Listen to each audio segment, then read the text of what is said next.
Welcome to this channel. आज का हमारा टॉपिक है वैदिक संस्कृति या वैदिक काल।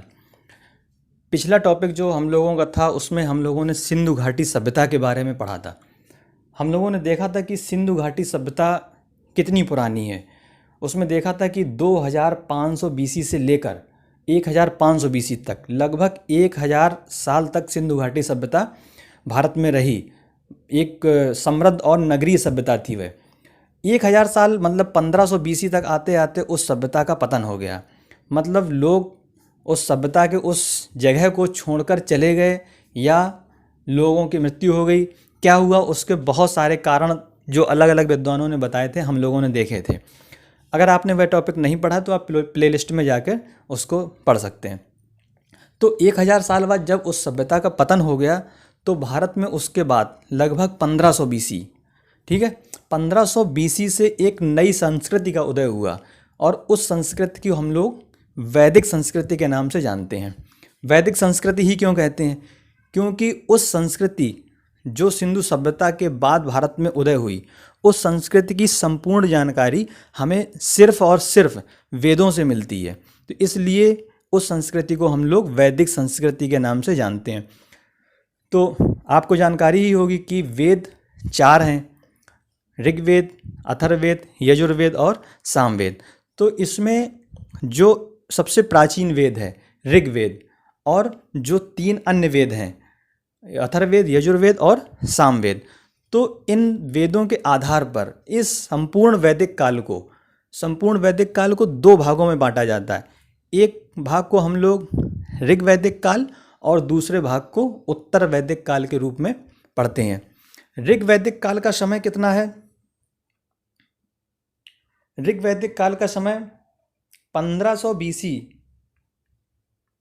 बीसी से लेके 1000 बीसी, लगभग 500 वर्ष का समय जो है वह ऋग वैदिक काल का है। ऋग वैदिक काल की जानकारी जाहिर सी बात है हम लोगों को ऋग्वेद से प्राप्त होती है। तो 500 साल मतलब 1500 बीसी से लेके 1000 बीसी तक।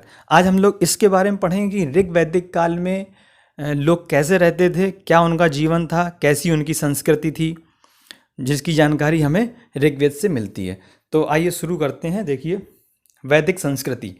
सिंधु घाटी सभ्यता के पश्चात भारत में जिस सभ्यता का विकास हुआ उसे ही आर्य अथवा वैदिक सभ्यता के नाम से जाना जाता है। इसकी जानकारी हमें मुख्यतः वेदों से प्राप्त होती है। इसमें जितने भी महत्वपूर्ण क्वेश्चन बन रहे हैं वो अधिकांश तो हाईलाइटेड कर दिए हैं और मैं बीच बीच में आपको बताता भी रहूँगा, इसलिए आप चाहें तो अपने खुद के नोट्स बना सकते हैं या इस वीडियो से ही रिवीजन कर सकते हैं। तो वैदिक सभ्यता का उदय जो हुआ तो वह सिंधु घाटी सभ्यता के बाद हुआ था, जैसा कि हमने आपको बार बार बताया। 1500 बीसी से 1000 बीसी तक ऋग वैदिक काल और 1000 बीसी से 600 बीसी तक उत्तर वैदिक काल का अध्ययन हम लोग करते हैं। अब वेद भारत में कौन लेकर आया, वैदिक संस्कृति भारत में कौन लेके आया? जब सिंधु घाटी सभ्यता का पतन हो गया तो ऐसा माना जाता है कि भारत में आर्य शब्द का इस्तेमाल जो किया जाता है वह विदेशियों के लिए एक तरीके से किया गया। आर्य भारत में बाहर से आए थे और वह अपने साथ वेदों की संस्कृति को लेकर आए थे, वेदों को लेकर आए थे। तो आर्य संस्कृति या वैदिक संस्कृति दोनों एक ही नाम है। तो आर्य भारत में कहाँ से आए? देखिए, एक प्रश्न है, आर्य भारत में कहाँ से आए? इस विषय में मतभेद हैं, परंतु मैक्स मूलर ने आर्यों का मूल निवास स्थान मध्य एशिया को माना है। मैक्स मूलर एक इतिहासकार हैं जो भारतीय इतिहास के संबंध में उन्होंने बहुत शोध किए हैं। तो जो सर्वाधिक मान्य मत है आर्यों के विषय में कि आर्य भारत में कहाँ से आए थे, तो सर्वाधिक मान्य मत मैक्स मूलर का ही है कि मध्य एशिया से आए थे। मध्य एशिया में आपको पता होगा ये आपके देश लगते हैं, कजाकिस्तान, उज्बेकिस्तान, तुर्कमेनिस्तान और किर्गिस्तान, ताजिकिस्तान, ये मध्य एशिया के देश कहलाते हैं। आप वर्ल्ड के मैप में इनको देख सकते हैं। तो और आगे देखते हैं, आर्यों द्वारा निर्मित सभ्यता ही वैदिक सभ्यता या आर्य सभ्यता कहलाती है। आर्यों की यह सभ्यता ग्रामीण सभ्यता थी, यह बहुत इम्पॉर्टेंट है, और इनकी भाषा संस्कृत थी। आर्यों की सभ्यता कैसी सभ्यता है? यह एक ग्रामीण सभ्यता थी। इससे पहले बड़े आश्चर्य की बात है कि जो वैदिक सभ्यता से पहले की सभ्यता है, सिंधु घाटी सभ्यता, वह सभ्यता कैसी सभ्यता पढ़ी थी हम लोगों ने? वह एक नगरीय सभ्यता थी। और यह कैसी सभ्यता है? यह एक ग्रामीण सभ्यता है। कितने आश्चर्य की बात है कि जो सिंधु घाटी सभ्यता में शहर मिले हैं वो बहुत ही नियोजित और ढंग से बसाए हुए शहर थे, और उसके बाद फिर से एक ग्रामीण सभ्यता का उदय होता है, जिसे हम लोग वैदिक संस्कृति के रूप में पढ़ रहे हैं। तो आर्यों की सभ्यता ग्रामीण सभ्यता थी और इनकी भाषा संस्कृत थी। भाषा याद रखना बहुत ही आसान है आपके लिए, क्योंकि वेद किस भाषा में लिखे हैं? वेद सारे संस्कृत में हैं। तो आर्यों की भाषा भी कौन सी थी? संस्कृत थी। आगे देखिए, वैदिक काल का विभाजन दो भागों में किया गया है, ऋग वैदिक काल और उत्तर वैदिक काल। तो ऋग वैदिक काल का देखिए समय दिया है 1500 बीसी से लेके 1000 बीसी तक, लगभग 500 साल। बीसी का मतलब अगर आप नहीं समझते हैं तो आप पिछले वीडियो में समझ सकते हैं कि ईसा मसीह के जन्म से पूर्व जो समय है उसको हम लोग बीसी बिफोर क्राइस्ट उसमें गणना करते हैं, ईसा पूर्व। मतलब इसका यह है 1500, ईसा मसीह के जन्म से 1500 साल पहले से लेकर 1000 बीसी तक। तो ईसा मसीह के जन्म से 1000 साल पहले तक, लगभग 500 सालों तक ऋग वैदिक काल रहा। उत्तर वैदिक काल देखिए 1000 बीसी से 600 बीसी तक, 600 ईसा पूर्व तक। तो कुछ और विद्वान हैं जिनके अलग अलग मत हैं, लेकिन सर्वाधिक मान्य यही मत है और इन्हीं को आपको याद करना है। अब प्रश्न उठता है कि आर्य जो भारत में बाहर से आए, तो वो आर्य भारत में कहाँ से आए थे? जैसे हमने आपको अभी ऊपर बताया कि मैक्स मूलर ने कौन सा स्थान बताया है? मैक्स मूलर ने इनका स्थान बताया मध्य एशिया। मध्य एशिया में जो देश आते हैं वो हमने आपको बताया मध्य एशिया से आए थे। लेकिन कुछ और विद्वान हैं जो आर्यों का निवास स्थान अलग अलग बताते हैं कि आर्य किस स्थान से भारत में आए थे। सॉरी। तो आपको कुछ और मत याद रखने हैं, कुछ आप देख सकते हैं। देखिए पहले नंबर पर दिया है मैक्स मूलर। मैक्स मूलर ने मध्य एशिया को माना है, और उसके बाद बाल गंगाधर तिलक ने उत्तरी ध्रुव, दयानंद सरस्वती ने तिब्बत, अविनाश चंद्र दास ने सप्त सैंधव प्रदेश, गंगानाथ झा ने ब्रह्म ऋषि देश, गार्डन चाइल्ड जो एक विदेशी विद्वान है उन्होंने दक्षिणी रूस। ये अलग अलग विद्वानों ने अलग अलग मत दिए हैं कि भारत में आर्य कहाँ से आए थे।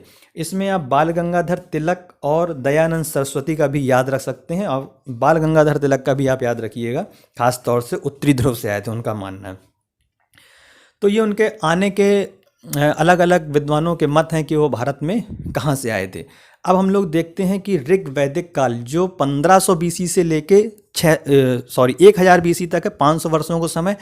उस काल में लोगों की संस्कृति कैसी थी, लोग कैसे रहते थे, उनके तौर तरीके क्या थे, उनके खाने पीने के और रहने के, और धार्मिक जीवन उनका कैसा था, आर्थिक जीवन कैसा था, ऋग वैदिक काल के बारे में हम लोग सब लोग जानेंगे। तो आप समझ सकते हैं कि यह आज से करीब 2500 साल पहले 3500 साल पहले की बात है, जिस समय ऋग वैदिक संस्कृति का भारत में उदय हुआ। तो आइए देखते हैं। ऋग वैदिक काल का एकमात्र स्रोत ऋग्वेद है। इस वेद में 10 मंडल तथा 1028 सूक्त हैं। इसमें जो भी चीज़ें हाईलाइटेड हैं वह बहुत इंपॉर्टेंट हैं, आप उनको याद रखिएगा। देखिए ऋग वैदिक काल का एकमात्र स्रोत ऋग्वेद है। आपसे कथन और कारण बना के भी प्रश्न पूछे जा सकते हैं कि ऋग वैदिक काल की जानकारी किससे प्राप्त होती है। तो ध्यान रखिएगा कि ऋग वैदिक काल में सिर्फ और सिर्फ जानकारी ऋग्वेद से है। इस वेद में 10 मंडल का तात्पर्य एक तरीके से आप 10 अध्याय समझ लीजिए, या ऋग्वेद 10 खंडों में विभाजित है। और 1028 सूक्त का मतलब श्लोक या एक तरीके से मंत्र हैं। जो वेद है वह एक तरीके से मंत्रों के रूप में लिखा गया है या सूक्तों के रूप में लिखा गया है। इसकी रचना का काल 1500 से 1000 ईसा पूर्व के मध्य माना जाता है।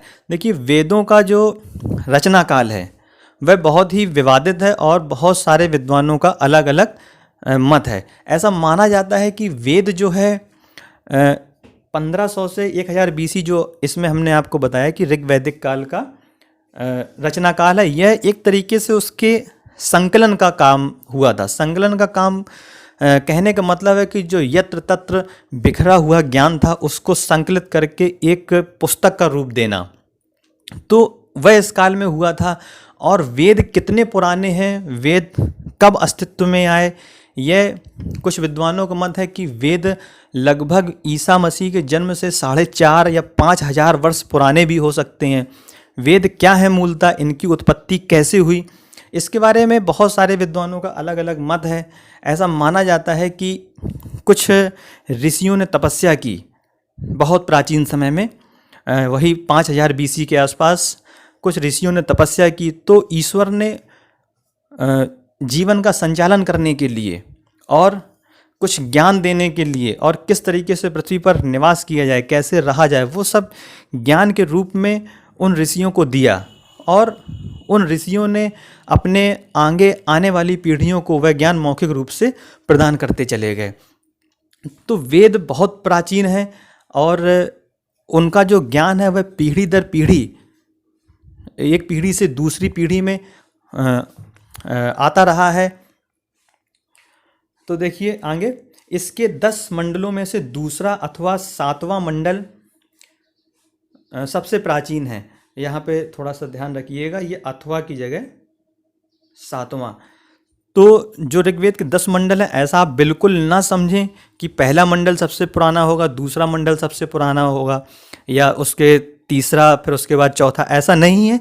ऋग्वेद में सबसे पुराने जो मंडल हैं, जो सबसे पुराने खंड हैं, वह दूसरा और 7वां है, जबकि प्रथम और 10वां मंडल बाद में बने हैं। ऋग्वेद के दूसरे से 7वें मंडल को गोत्र कहते हैं। ध्यान रखेंगे, जो चीज़ें हाईलाइटेड हैं वो आप लोग याद रखेंगे। पहला और 10वां मंडल सबसे बाद में बने हैं और दूसरे से 7वें मंडल को गोत्र कहते हैं। अब हम लोग देखेंगे भौगोलिक विस्तार, मतलब आर्य जो भारत में आए विदेशों से, मध्य एशिया से, जो उनका मूल निवास माना जाता है, तो भारत में आने के बाद वह किस जगह पर बसे और कहाँ पर मुख्यतः वो लोग रहते थे। तो भौगोलिक विस्तार जैसे हम लोगों ने सिंधु घाटी सभ्यता में भी देखा था।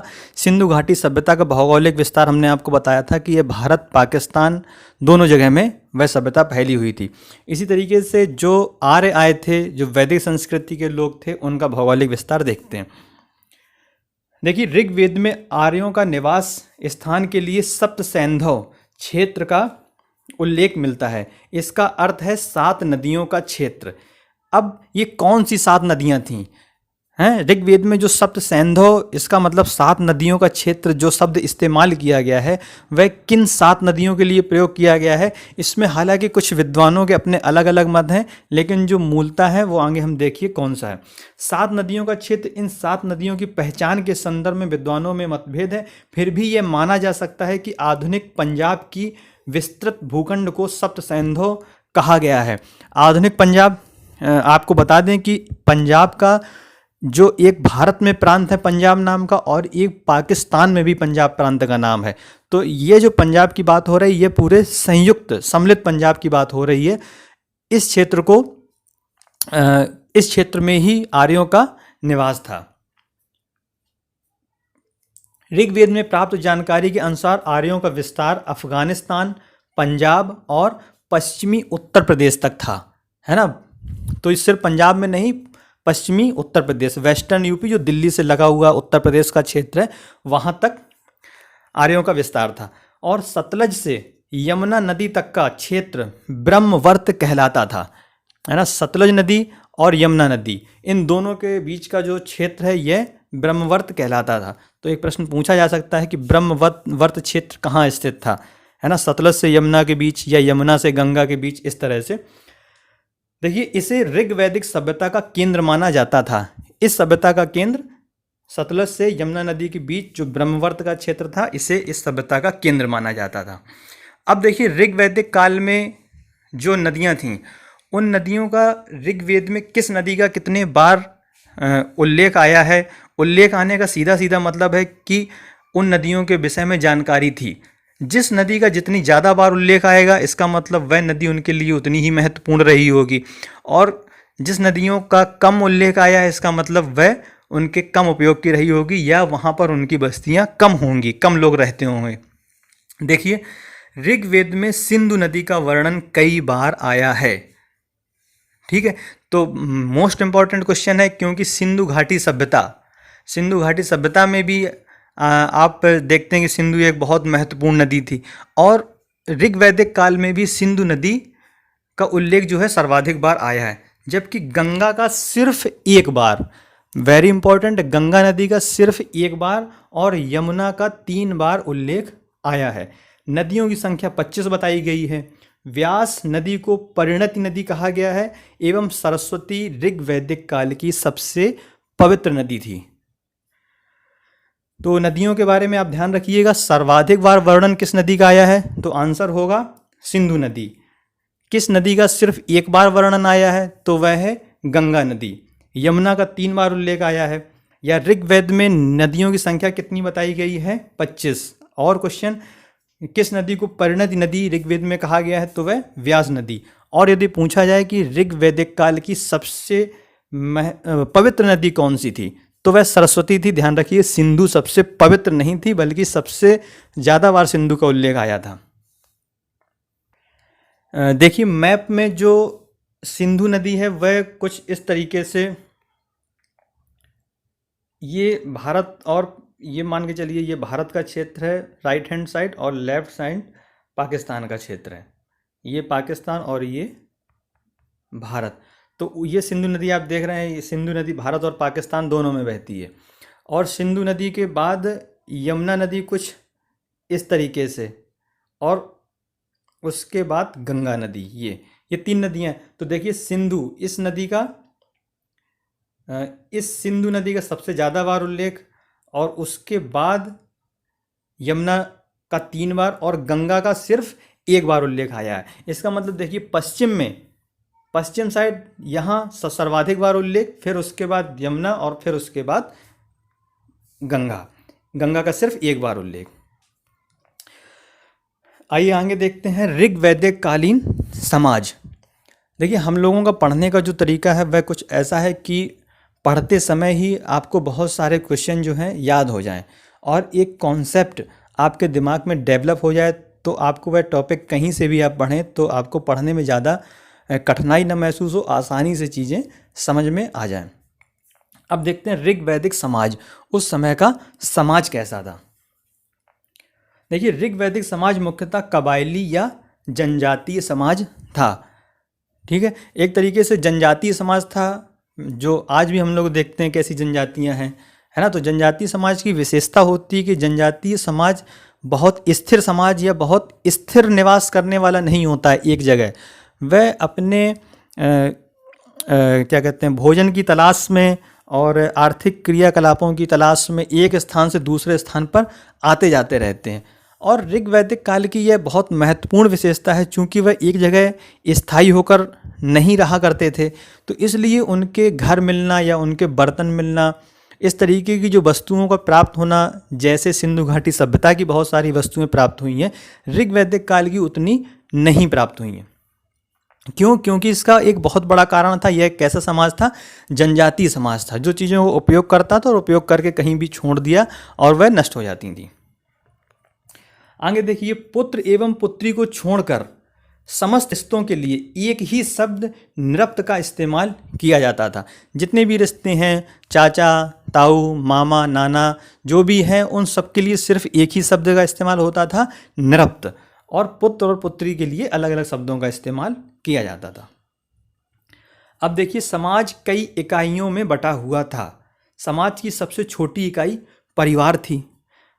तो यह याद करने में आपको बहुत कठिनता नहीं है। क्यों? क्योंकि परिवार आज भी समाज की सबसे छोटी इकाई है। समाज की शुरुआत परिवार से ही होती है। लोग परिवार के रूप में ही सबसे पहले संगठित होते हैं। परिवार से जब कई परिवार मिल जाते हैं तो फिर एक बड़ा समाज बनता है। तो ऋग्वैदिक काल में क्या था, देखिए, इसके अलावा अन्य इकाइयों के रूप में ग्राम, विष एवं जन का उल्लेख मिलता है। तो आप ध्यान रखिएगा, ऋग्वैदिक काल में जो समाज था उसकी सबसे छोटी इकाई या मूल इकाई परिवार थी। परिवारों से मिलकर क्या बनता था, एक ग्राम, और कुछ ग्रामों से मिलकर क्या बनता था, विष, और कई विष मिलकर क्या बनाते थे, एक जन। तो जन को अगर आज आप आधुनिक परिप्रेक्ष्य में तुलना करें तो जन एक तरीके से एक देश समझ लीजिए या एक राष्ट्र समझ लीजिए। तो जन सबसे बड़ी इकाई, वर्तमान में जो सबसे बड़ी इकाई है वह एक देश है, समाज के रूप में जो संगठित है। तो जन एक तरीके का राष्ट्र हुआ करता था। आगे देखिए, ऋग्वैदिक समाज संभवतः पितृसत्तात्मक समाज था। तो यह भी समझने में बहुत कठिनाई नहीं है, वर्तमान में भी जो हमारा समाज है वह पितृसत्तात्मक समाज है, पितृसत्तात्मक या पुरुष प्रधान समाज। परंतु स्त्रियों की दशा संतोषजनक थी, है ना। स्त्रियों की दशा हमने देखा कि कुछ समय पहले तक या आज भी भारतीय समाज में कई जगह स्त्रियों की दशा बहुत चिंतनीय है, सोचनीय है। आज भी हमारे समाज में कई जगह हम लोग देखते हैं कि बाल विवाह प्रचलित है, कई जगह विधवा विवाह नहीं होता है, विधवाओं के साथ भेदभाव या महिलाओं के साथ भेदभाव की बहुत सारी घटनाएं आज भी होती रहती हैं, आज भी होती हैं। लेकिन ऋग्वैदिक काल समाज की एक बड़ी विशेषता थी कि समाज यद्यपि पुरुष प्रधान था, पितृसत्तात्मक था, लेकिन महिलाओं की स्थिति खराब नहीं थी, महिलाओं की स्थिति संतोषजनक थी। देखिए, पुत्री के लिए ऋग्वेद में दौहित्र शब्द का प्रयोग किया गया है और स्त्रियों को शिक्षा में और समारोहों में भाग लेने का अधिकार प्राप्त था और साथ में विधवा विवाह का भी प्रचलन था। देखिए, शिक्षा भी ग्रहण कर सकती थी, विधवा विवाह भी होता था। इस तरीके से हम लोग समझ सकते हैं कि ऋग्वैदिक समाज में स्त्रियों की दशा ठीक थी और इसका मतलब है कि ऋग्वैदिक काल के बाद धीरे धीरे स्त्रियों की दशा समाज में खराब हुई है। हमारे यहाँ एक विद्वान रहे हैं दयानंद सरस्वती। दयानंद सरस्वती ने एक नारा दिया है, वेदों की ओर लौटो। और दयानंद सरस्वती महिलाओं के संबंध में एक उन्नतशील विचार रखते हैं और उन्होंने महिलाओं की स्वतंत्रता और उनके अधिकारों के लिए आवाज़ उठाई है वेदों के आधार पर। और उनका भी ये कहना है कि ऋग्वेद में वैसा कुछ वर्णन नहीं है कि महिलाओं के साथ भेदभाव किया जाए। आगे देखते हैं, ऋग्वेद के 10वें मंडल के पुरुष सूक्त में यह जानकारी मिलती है कि इस समय ब्राह्मण, क्षत्रिय, वैश्य तथा शूद्र 4 वर्णों की उत्पत्ति होती है। परंतु आगे देखिए, वर्ण व्यवस्था का आधार व्यावसायिक था, यह पैतृक या जन्म पर आधारित नहीं थी। वेरी इंपॉर्टेंट, अगर आपसे पूछा जाए कि जो 4 वर्णों की उत्पत्ति हुई है, ब्राह्मण, क्षत्रिय, वैश्य, शूद्र, जिसमें आज भी हिंदू समाज बटा हुआ है, तो इनकी उत्पत्ति कब हुई थी इन 4 वर्णों की? तो सीधी सी बात है, हिंदू धर्म में ऋग्वैदिक काल ही सबसे प्राचीन काल माना जाता है, तो ऋग्वैदिक काल में ही उत्पत्ति इनकी हो गई थी। पर वेरी इंपॉर्टेंट, वेरी इंटरेस्टिंग कि ऋग्वैदिक काल में जो ये व्यवस्था थी 4 वर्णों की, यह जन्म पर आधारित न होकर कर्म पर आधारित थी। इसका मतलब ये है कि ब्राह्मण का लड़का अगर क्षत्रियों वाले काम करेगा तो वह क्षत्रिय वर्ग की श्रेणी में आएगा, ना कि ब्राह्मण के वर्ग की श्रेणी में। आज व्यवस्था कैसी है? पंडित का लड़का पंडित, ठाकुर का लड़का ठाकुर, है ना, शूद्र का लड़का या शूद्र के पुत्र पुत्री शूद्र, यह व्यवस्था थी। ऋग्वैदिक काल में वर्ण थे, मगर ध्यान रखने वाली बात है कि यह कर्म के आधार पर लोग बटे हुए थे 4 वर्णों में। बहुत अच्छी व्यवस्था, इसको कह सकते हैं कि कर्म के आधार पर विभाजन आप कर सकते हैं, लेकिन जन्म के आधार पर नहीं होना चाहिए।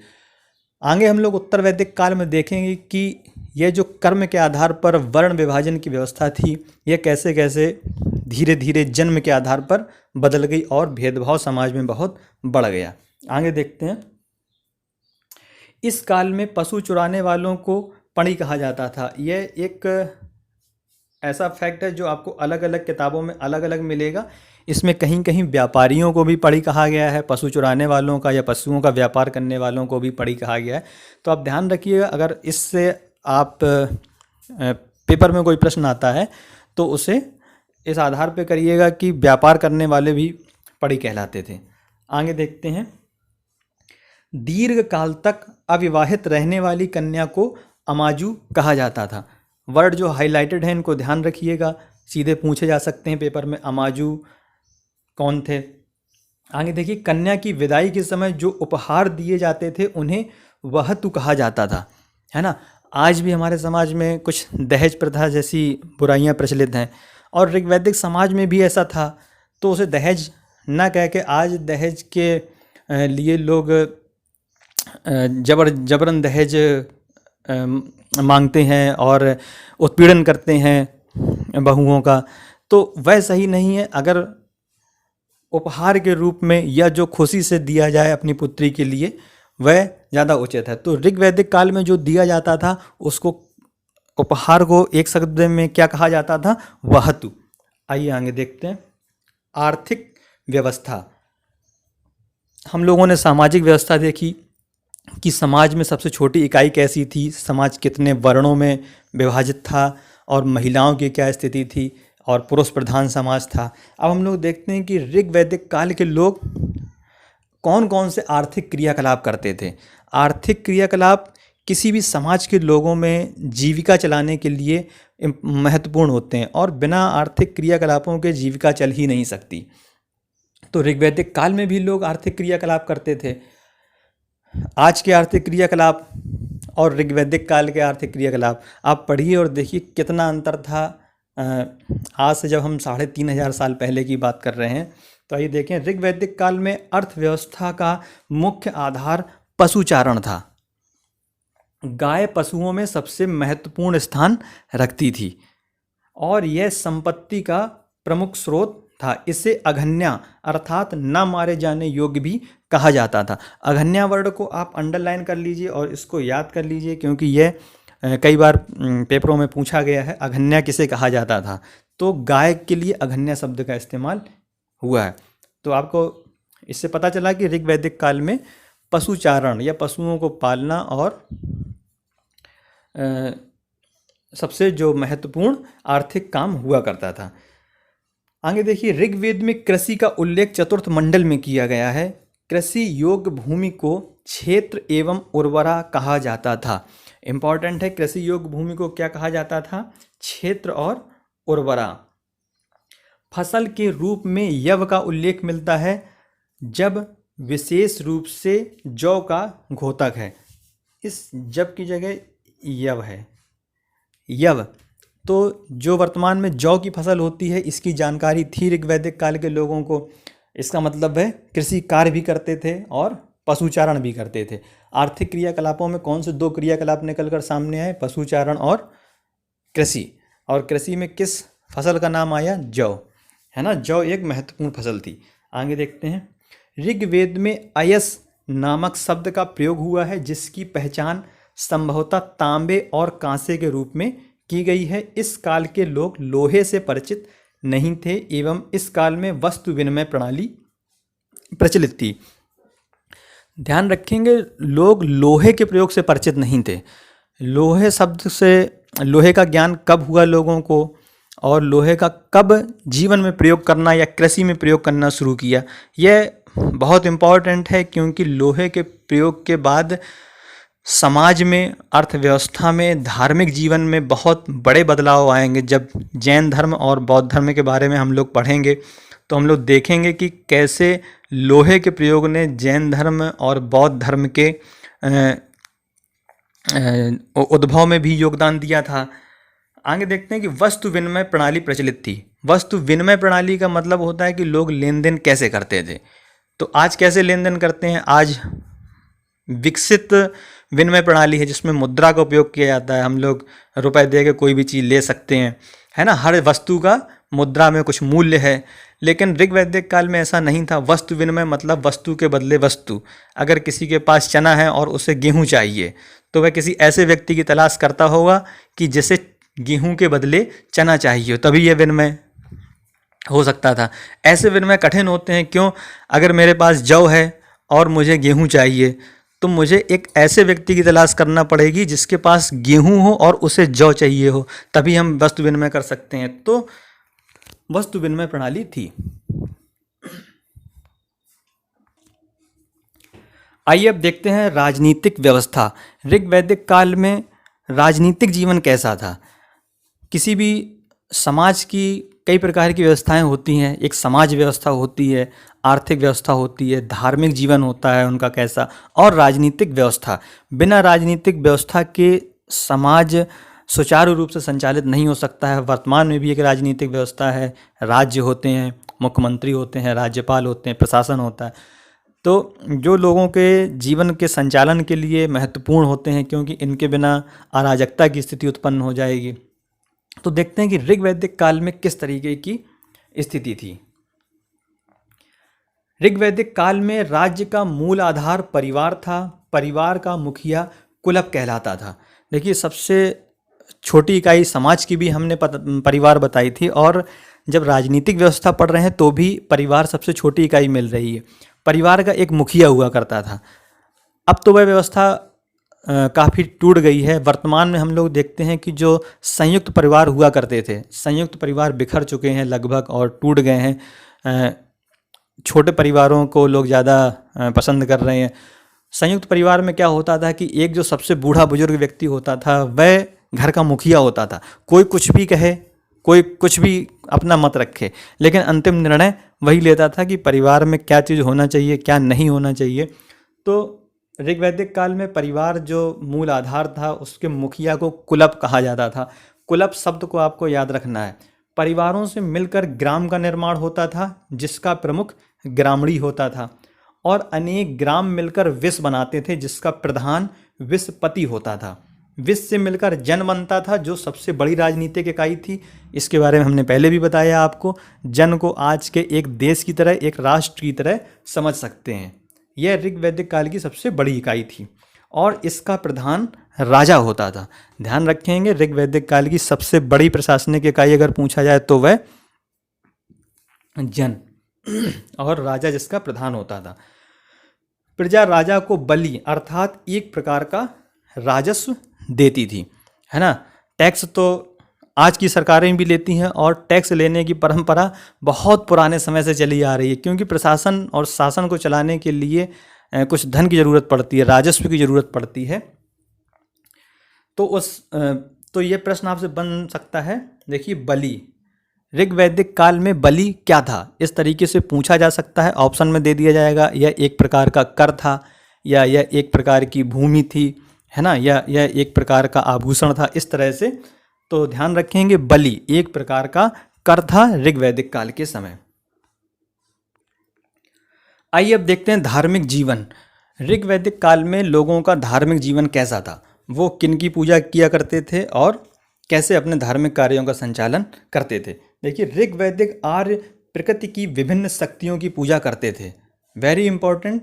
हिंदू धर्म में आज भी ये सब चीज़ें चली आ रही हैं कई सदियों से, परंपरा से।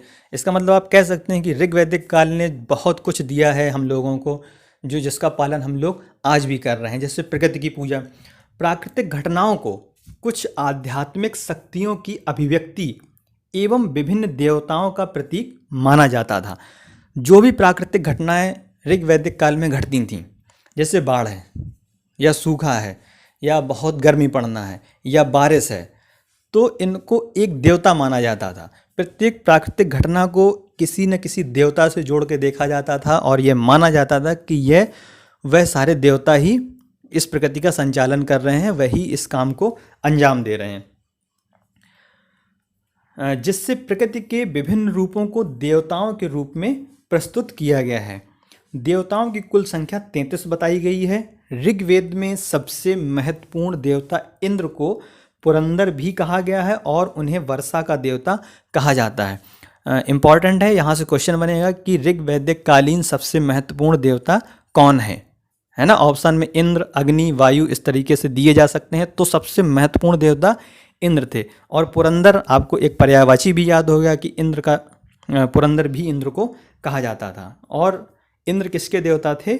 वर्षा के देवता थे। आगे देखिए, ऋग्वेद की इंद्र की स्तुति में 250 सूक्त हैं। मतलब इंद्र की पूजा में 250 सूक्त ऋग्वेद में लिखे गए हैं। इंद्र को क्या क्या अन्य नामों से जानते थे? रथेष्ट, इंद्र को रथेष्ट, विजेंद्र, सोमपाल, सतक्रतु, वृत्रहन एवं मध्वा भी कहा गया है। आप इन्हें पर्यायवाची की तरह भी याद रख सकते हैं। एक बार फिर से सुन लीजिए, आपको याद हो जाएंगे। रथेष्ट, विजयेंद्र, सोमपाल, सतक्रतु, वृत्रहन एवं मध्वा भी इंद्र को कहा गया है। आगे देखिए, ऋग्वेद के दूसरे महत्वपूर्ण देवता अग्नि हैं एवं तीसरे महत्वपूर्ण देवता वरुण थे, जो जल का प्रतिनिधित्व करते थे। तो हमें पता चला कि ऋग्वेद का धार्मिक जीवन कैसा था कि लोग क्या करते थे, प्रकृति की ही पूजा करते थे। हमें ऋग्वेद में देखा हमने कि हम लोगों को कहीं पे भी मूर्ति पूजा जैसा ऋग्वेद में नहीं मिलता है। देखिए, गायत्री मंत्र का उल्लेख ऋग्वेद में किया गया है। यह सूर्य देवता को समर्पित है और इसके रचनाकार विश्वामित्र हैं। इसको इटैलिक करके लिखा गया है, इम्पॉर्टेंट है कि गायत्री मंत्र किससे लिया गया है, ऋग्वेद से है। और ये किस देवता को, सवित लिख कर आ सकता है, सवित देव को या सूर्य देव को समर्पित है, और इसके रचनाकार विश्वामित्र हैं। तो उल्लेख ऋग्वेद में सूर्य देवता को समर्पित और विश्वामित्र इसके रचनाकार। इसके बाद उत्तर वैदिक काल है। उत्तर वैदिक काल को हम अपने अगले टॉपिक में कंप्लीट करेंगे, अगले वीडियो में। और ऋग्वैदिक काल में जितने भी, यह कॉन्सेप्चुअल वीडियो था, इसमें बहुत सारे प्रश्न आपको याद हो गए होंगे अगर आप इस वीडियो को देखेंगे, और बहुत सारे क्वेश्चन जो ऋग्वैदिक काल से और बन सकते हैं या जो इस लेक्चर से बनेंगे, उन सारे लेक्चर से या उन सारे क्वेश्चनों को उत्तर वैदिक काल पढ़ने के बाद हम लोग एक क्वेश्चन की सीरीज़ देखेंगे। उसमें बहुत सारे क्वेश्चन होंगे, तो आपका रिवीजन भी हो जाएगा और बहुत से प्रश्न याद भी हो जाएंगे। और जो भी चीज़ें इसमें छूटी होंगी या और भी जो परीक्षा में आपके आ सकते हैं, देखिए, कोई अगर ये दावा करता है कि उसके वीडियो से या उसके पढ़ाए हुए से 100% कंप्लीट हो जाएगा, तो वह उचित नहीं होता है, क्योंकि पढ़ाई का दायरा बहुत सीमित नहीं होता है। तो आपको जहाँ से भी जो भी नॉलेज मिले उसको ज़रूर लेना चाहिए। तो जो भी चीज़ें रह गई होंगी या जो भी अन्य चीज़ें मिलेंगी, उन सारी चीज़ों को संकलित करके हम बहुत सारे क्वेश्चन के रूप में आपके सामने लाएंगे। जुड़े रहिए हमारे साथ।